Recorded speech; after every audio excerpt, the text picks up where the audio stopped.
Olá, tudo certo?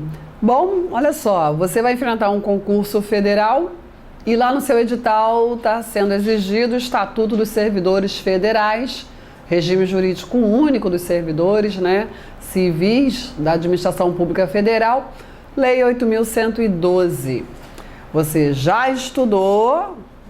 Lógico, já fez uma leitura, pelo menos, da Lei 8.112 e agora está na hora de treinar o seu conhecimento, verificar se já conseguiu assimilar, entender, nada de decoreba, Assimilar, entender os institutos jurídicos ali apresentados. Melhor método de proceder a essa verificação, fazer o treinamento, é resolver questões de provas anteriores. Então eu tenho aqui uma coletânea de questões de provas anteriores, didaticamente agrupados, para você fazer essa verificação, esse seu treinamento. Tudo bem? Sugiro, que você entre lá no seu portal de aluno, baixe as questões que estão em Word, tente fazer sozinho e aí depois vem cá conversar com a professora. Combinado? Porque aí fica melhor o seu rendimento, para você perceber onde é que o raciocínio precisa, o entendimento, a estratégia na resolução de questão precisa melhorar para gabaritar. Olha, Lei 8.112 é um tema bem fácil, bem tranquilo, para você garantir essas questões na prova. Deixa para errar a questão difícil, Questão fácil não pode ser sair da prova assim. Ai, meu Deus, se eu tivesse, prestado mais atenção por uma vírgula, por uma piscada na hora errada, errei. Cuidado com isso, tá bom? Então vamos lá. Treinando, ponto, vamos. Considere as seguintes afirmativas sobre o regime jurídico único do servidor público federal. Servidor público é a pessoa que ocupa cargo público. Olha só, eu já trouxe logo uma afirmativa simples demais e que pega muita gente pelo pé.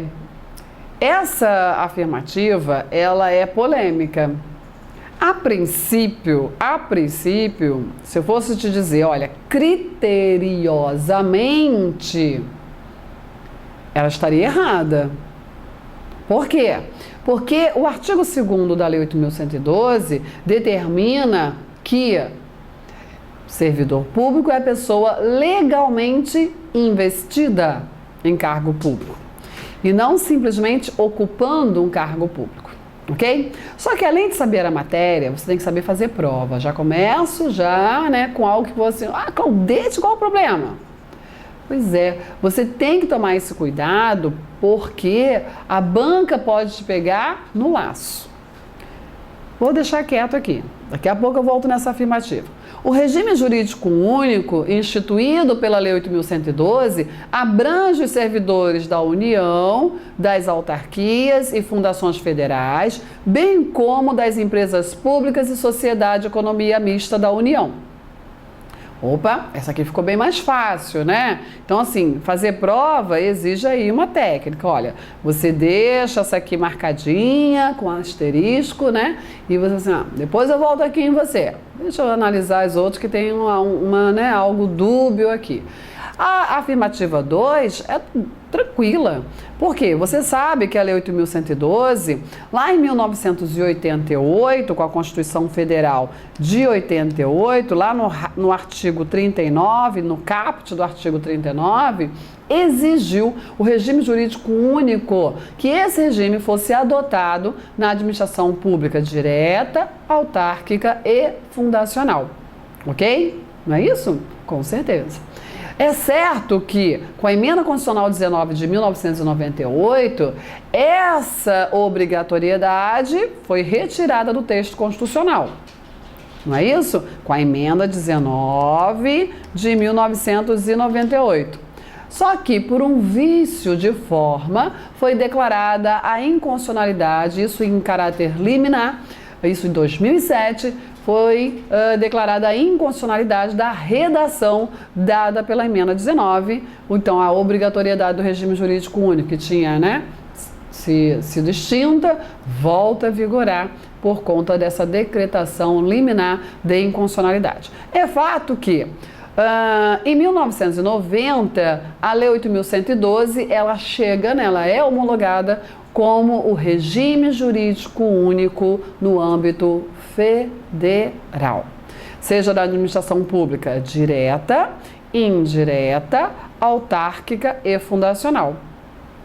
Não e nunca alcançou as empresas públicas e as sociedades de economia mista. Por quê? Por seu perfil para que enfrente o mercado econômico, elas necessariamente precisam adotar o regime seletista.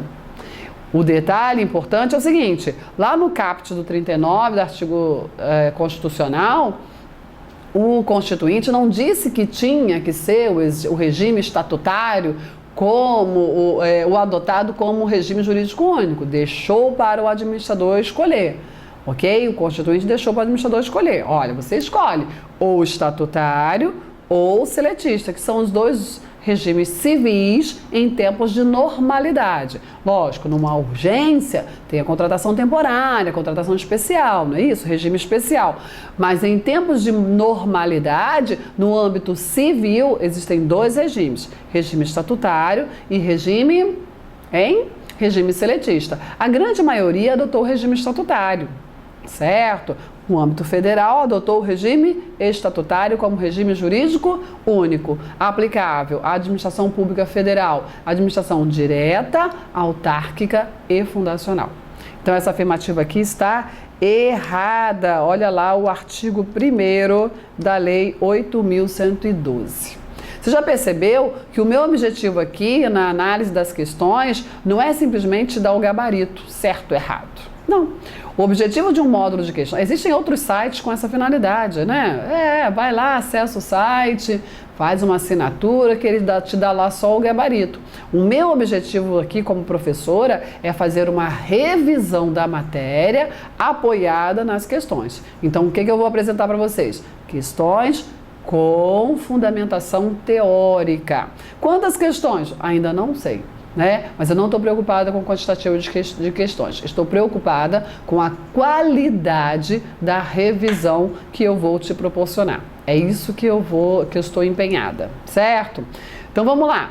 Mais uma afirmativa. Os cargos públicos são de provimento efetivo ou em comissão. Bom, olha só. Vamos voltar aqui um pouquinho. O que está dizendo aqui? Considere as seguintes afirmativas sobre o regime jurídico único no Serviço Público Federal. Então, é claro que ele está falando, o enunciado é muito importante para você resolver uma questão, né? Da Lei 8.112, regime jurídico único no Serviço Público Federal, Lei 8.112. Então, as questões estão localizadas na Lei 8.112. Lógico que a Lei 8.112, por que eu falei da Constituição então, né? Você pode perguntar. Porque a Lei 8.112, ela tem amparo constitucional, é óbvio, principalmente os artigos 37 ao artigo 41 da Constituição Federal. Mas é também muito importante você localizar o enunciado da questão, porque quando uma afirmativa genérica desse jeito aqui se apresenta, aí você tem que colocar ela no enunciado. Os cargos públicos são de provimento efetivo ou em comissão?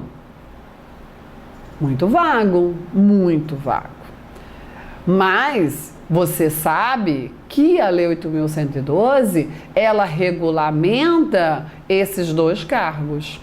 Ela regulamenta os cargos efetivos, é o regime jurídico aplicável aos ocupantes de cargos efetivos e também aos ocupantes de cargos comissionados, e ela é utilizada subsidiariamente para aplicação aos ocupantes, na relação funcional dos ocupantes de cargo de natureza especial e até dos vitalícios, mas aplicação subsidiária. Ok? Porque você sabe que tem cargo público vitalício, magistratura, Ministério Público, Tribunal de Contas. Então, se fosse dentro do direito administrativo, cargos públicos são de provimento efetivo ou em comissão? Tá Tá certo, só não está completo. Se tivesse assim, cargos públicos são apenas de provimento efetivo e de comissão, no direito administrativo estaria totalmente errado. Dentro da Lei 8.112, essa afirmativa está correta. Correta. Ok? Porque o regime jurídico único, instituído pela Lei 8.112, foi idealizado para os ocupantes de cargos efetivos e também, no que couber, aos ocupantes de cargos comissionados. E esse regime, se você for olhar o Estatuto dos Juízes, o Estatuto do membro do Ministério Público, esse regime também é observado subsidiariamente por esses ocupantes de cargos vitalícios, ok? Mas aí quando você coloca essa afirmativa junto com o enunciado, você tem certeza que essa afirmativa está correta.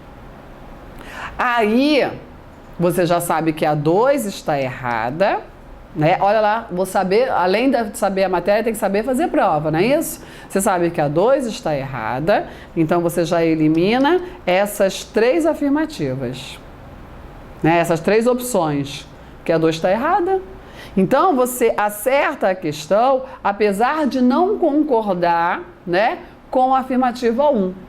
Por quê? Vou te dizer agora. Servidor público é a pessoa que ocupa cargo público? Quando é que se passa a ocupar um cargo público? Com a nomeação. Com a nomeação, você titulariza, ocupa um cargo público. Quando é que você assume esse cargo público? Com a investidura. Então, o que acontece? A nomeação é uma manifestação de vontade do administrador, ok? Visando o quê? Provimento, preenchimento de quê? De um cargo público. Com o ato de provimento, o administrador ocupa o cargo público com a pessoa que titulariza o ato administrativo do provimento. Eu, administrador, autoridade máxima dessa instituição, nomeio Joaquim para o cargo público vago em decorrência da aposentadoria do João. Percebeu? Certo? Então, com o ato de provimento, ele já ocupa o cargo é dele. E se essa nomeação ela é em caráter efetivo, ela decorre de um concurso público, e se ela decorre de um concurso público, já existe súmula no sentido de que aquele nomeado, em virtude de concurso público, tem direito subjetivo à investidura. Entendeu? Mas ele ainda não é servidor. Porque depois da nomeação vem o quê? A posse. E a posse é o quê? O momento da investidura. O que é isso, investidura? O momento em que o nomeado assume a condição de servidor público. Por quê? Porque a Lei 8.112 diz que servidor público é a pessoa legalmente investida em cargo público. Entendeu? Investida, não meramente ocupante de cargo público. Mas aí você, esperto, além da matéria, sabe fazer prova, você está percebendo que o examinador deu uma vaciladinha aí, ó, mas ele está querendo dizer que isso aqui está certo, eu vou considerar certo, né? Paciência. É fato, porque a questão não foi anulada, certo? Então, além de saber a matéria, é preciso ter essa malícia, é preciso ter esse cuidado, essa cautela. Leu uma afirmativa que está esquisita, marca, vamos ver aí as outras, porque tem que ter estratégia na hora de fazer a prova, tá bom? Mas saiba a matéria, com certeza, é importante. Próxima afirmativa. A Lei 8.112, de 1990, que dispõe sobre regimes jurídicos de servidores públicos civis da União, autarquias, fundações, trata de muitas questões relacionadas com os servidores que estejam em estágio probatório. Outro tema polêmico, estágio probatório. Consoante as disposições previstas no referido, examinador localizou, né? Quero saber o que está lá na Lei 8.112. Assinale a opção incorreta. Olha só, quando tiver, outro detalhe, quando for para marcar incorreta, grifa, mas grifa mesmo, não, para você não perder o foco. A nossa tendência é marcar a correta, porque 90% das questões é você analisar o que está correto, entendeu? Buscar o correto. Aqui não, aqui é você buscar o incorreto. E aí, marca, grifa, risca esse caderno de prova, porque ele é seu. Não tem que devolver ele bonitão, não. Tem que devolver ele anotado. Cara, né? Não vai rasgar, capricho, mas devidamente anotado para você não se perder. Então, sobre o estágio probatório, esse é o núcleo da questão. O estágio probatório é o núcleo da questão. Esse enunciado todo para dizer assim, sobre o estágio probatório, marca incorreta. O servidor em estágio probatório pode exercer cargo em comissão? Pode ou não pode? Quem está em estágio probatório é servidor? Hein? É ou não é? É, claro que é servidor. Quando é que ele passa a ser servidor? Hein? Com a investidura, né? Que ele assume a condição de servidor. Ele já é servidor. Tanto que se ele é nomeado e não tomar posse, vai ser tornado sem efeituada a nomeação. Mas se ele for empossado e não iniciar o exercício, vai ser exercício. Vai ser exonerado. Não é isso? Ok? Iniciado o exercício, aí ele começa a computar o seu tempo de efetivo exercício para aquisição de vários direitos. Um deles é o estágio probatório, a partir do início do exercício probatório, ok? E aí, ele já é servidor? Sim, ele já é servidor. Mas ele está em estágio. Qual o objetivo do estágio probatório? Qual o principal objetivo do estágio probatório? Hein? Avaliar o desempenho no novo cargo. Esse é o principal objetivo. O legislador idealizou o estágio probatório para isso. Não é para adquirir estabilidade, Claudete? Não. Ninguém te disse isso, não? Pois é. Estágio probatório, quando pensaram, quando inventaram, não foi para adquirir estabilidade. Não na Lei 8.112. Foi para avaliar o desempenho no novo cargo.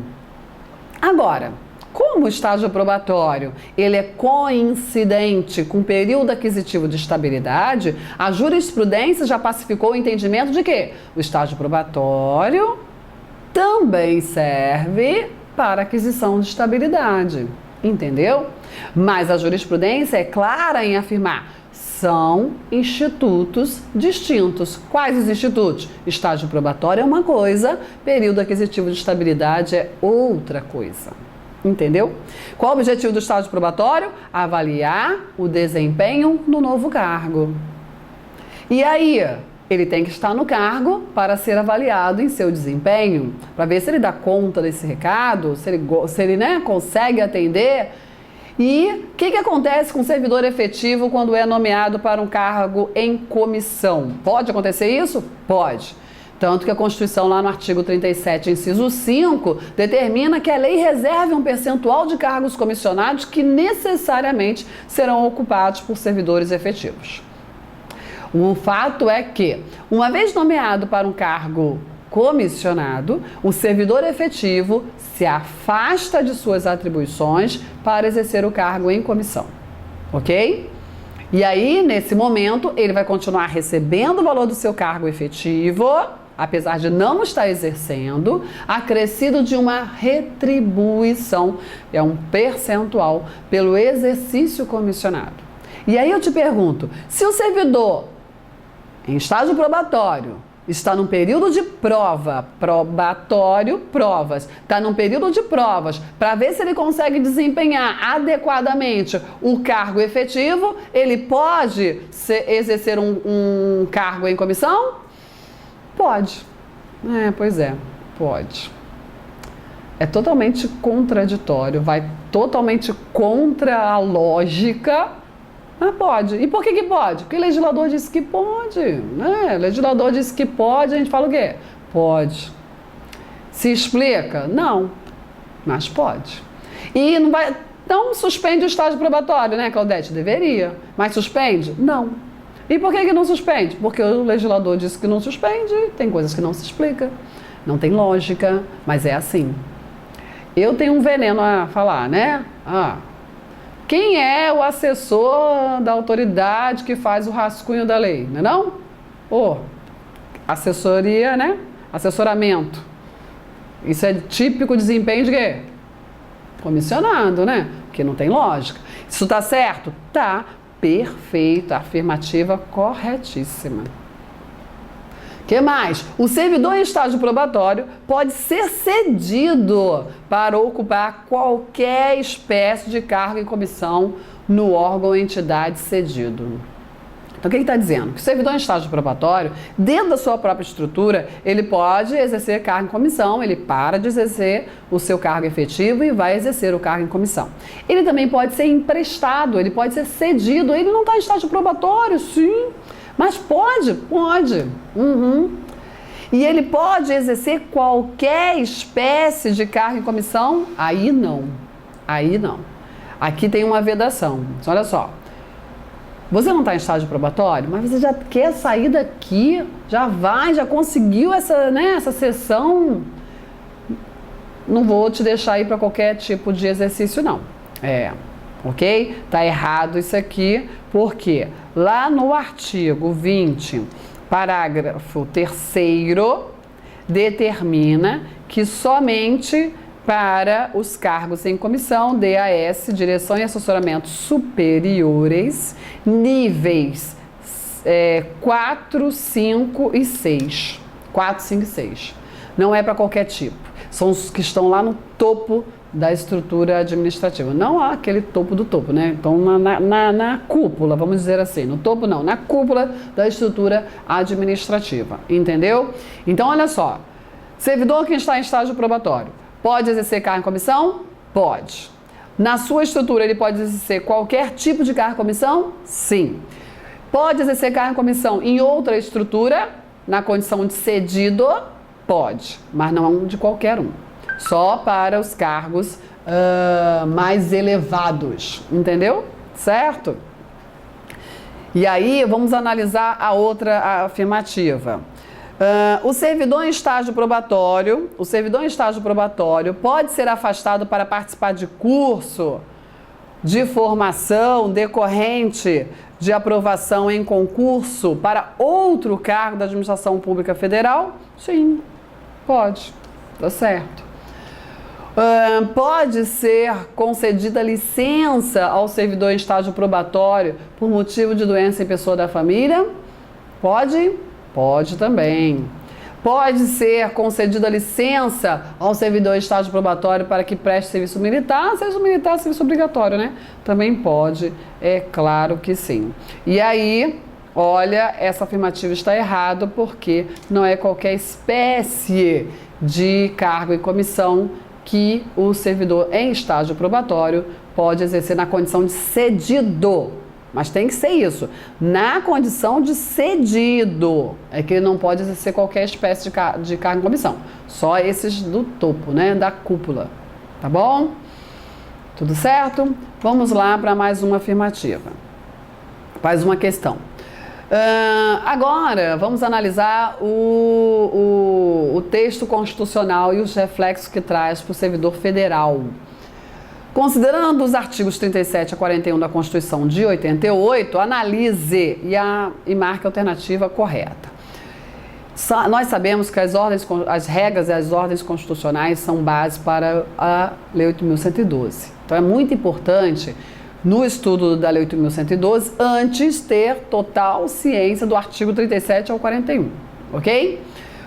As funções de confiança exercidas exclusivamente por servidores ocupantes cargo efetivo e os cargos em comissão a serem preenchidos por servidores de carreira, nos casos, condições e percentuais mínimos previstos em lei, destinam-se apenas às atribuições de direção, chefia e assessoramento.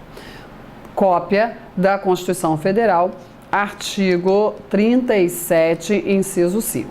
Nós temos aqui dois institutos, as funções de confiança e ainda os cargos em comissão.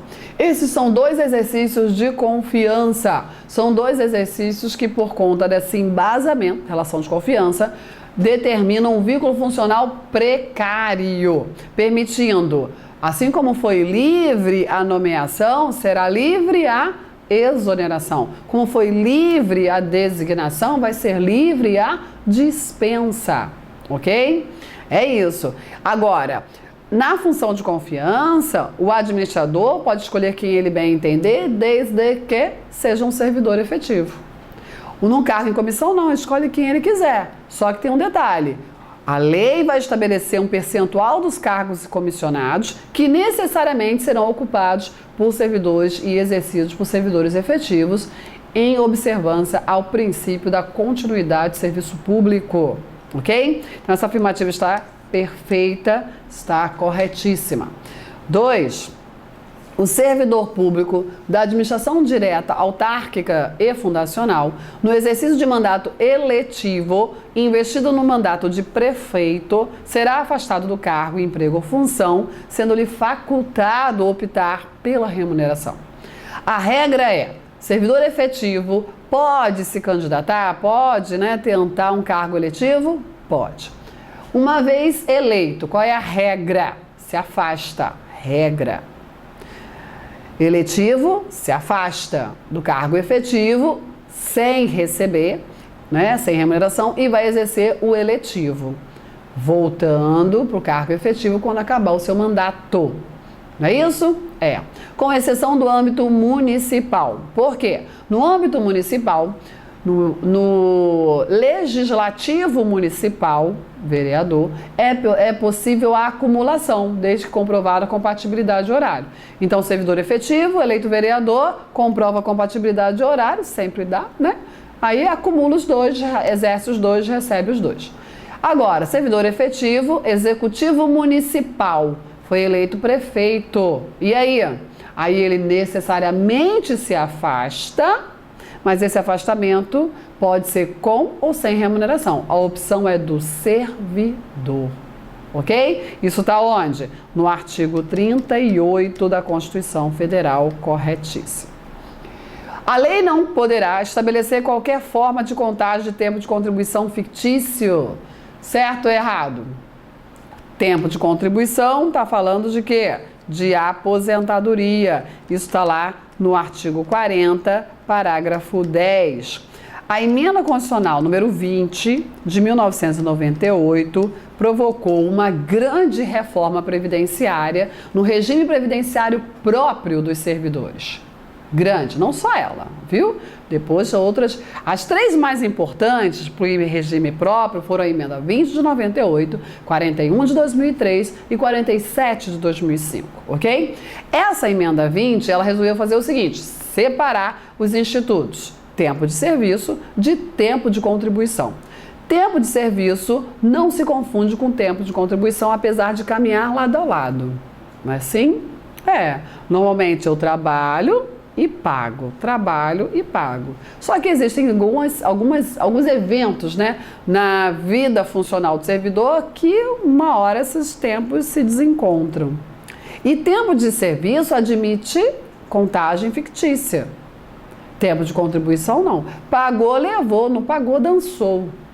Tempo de serviço ainda admite contagem fictícia? Claro que sim. Olha lá o rol do artigo 102 e 103 da Lei 8.112.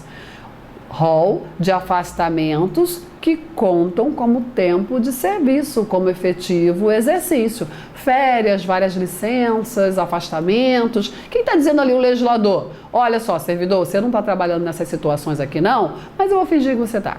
Tá bom? Para fins de aquisição de direito. É isso. Tempo de serviço admite contagem fictícia? Claro que sim. Tempo de contribuição admite contagem fictícia? Não, não admite. Então está perfeita a afirmativa. Mais uma. Ao servidor, ocupante exclusivamente de cargo em comissão, declarado em lei de livre nomeação e exoneração, bem como de outro cargo temporário ou de emprego público, aplica-se o regime geral de previdência social. Olha lá, quem é o exclusivamente comissionado? É aquele que ocupa um cargo em comissão e não tem cargo efetivo. Porque o colega efetivo que está nomeado e exercendo um cargo em comissão, ele continua vinculado ao regime próprio de previdência, apesar de não estar exercendo o cargo efetivo. ok? Agora, o exclusivamente comissionado, ele observa o regime geral de previdência, apesar de continuar na condição de estatutário. Não confunda uma coisa com a outra, viu? Regime de contratação, estatutário ou seletista. Regime previdenciário, regime geral ou regime próprio, certo? Cuidado com isso. Muita gente boa está errando questão de prova por causa disso. E aí, quem está dizendo aqui? O exclusivamente comissionado é aquele que não tem cargo efetivo. E qual é o regime previdenciário dele? Primeiro, qual é o regime de contratação dele? O exclusivamente comissionado. Ele é seletista ou estatutário? Hein? Estatutário. Lógico, regido por um estatuto. Não vai ser estável, mas não tem nada a ver uma coisa com a outra. Ok? Estatutário. E aí, o regime de contratação. E qual é o regime previdenciário dele? O exclusivamente comissionado. Regime geral de previdência. Isso está onde? Constituição Federal, artigo 40, parágrafo 13. Assim como todos os demais, né? Certíssimo. São estáveis após 3 anos de efetivo exercício os servidores nomeados para cargos de provimento efetivo em virtude de concurso público. A emenda 19 de 98, ela trouxe essa grande mudança, né? Mas olha só, a estabilidade estava muito mole de conquistar, sabia? Não, vamos mudar. Agora, 3 anos de efetivo exercício. Ah, é? Só basta ter 3 anos de efetivo exercício a conquista da estabilidade? Não. Não. Tem que ser nomeado para cargo efetivo. Ah, é? Basta isso? Não. É preciso também concurso público. E ainda falta aqui um detalhe: a avaliação especial de desempenho. Ok? Então, essa afirmativa também está perfeita. Artigo 41 da Constituição Federal. Tá tudo certo. Neurose de concurseiro. Ah, não. Tudo certo? Ai, nossa. Esse monte de afirmativa correta. 5? Ah, eu devo ter analisado alguma coisa errada. Vou rever. Ah, meu Deus do céu. Faz isso não, né? Não faz isso. Se você analisou com consciência, acredita na sua capacidade. Você entendeu, é isso mesmo. Eu fiz um curso de memorização e eu aprendi que normalmente aquela primeira informação que a nossa, caixinha processante aqui nos dá é a correta. É que a gente tem uma mania de não acreditar na nossa capacidade, entendeu? Aí vai rever. Quantos alunos me falam assim, Claudete, eu lembrei depois quando eu fui corrigir de você, né? Fui rever e errei. Raramente isso dá certo. Então, acredite, né? Tudo certo, a resposta é essa mesmo, todas as afirmativas estão corretas. Olha, esse aqui é só o início da nossa revisão. Se você estiver assistindo essa primeira aula pelas redes sociais, acesse o site do curso, adquira o módulo online completo, você vai gostar. Nós vamos ter aí um bate-papo concurseiro, algo light, mas que vai fazer você tirar as dúvidas aí para sanar, as pendências que tinham aí no seu conhecimento, e você vai gabaritar as questões sobre Estatuto dos Servidores Federais, tá? Vai garantir essa na prova. Até a próxima. Tchau, tchau.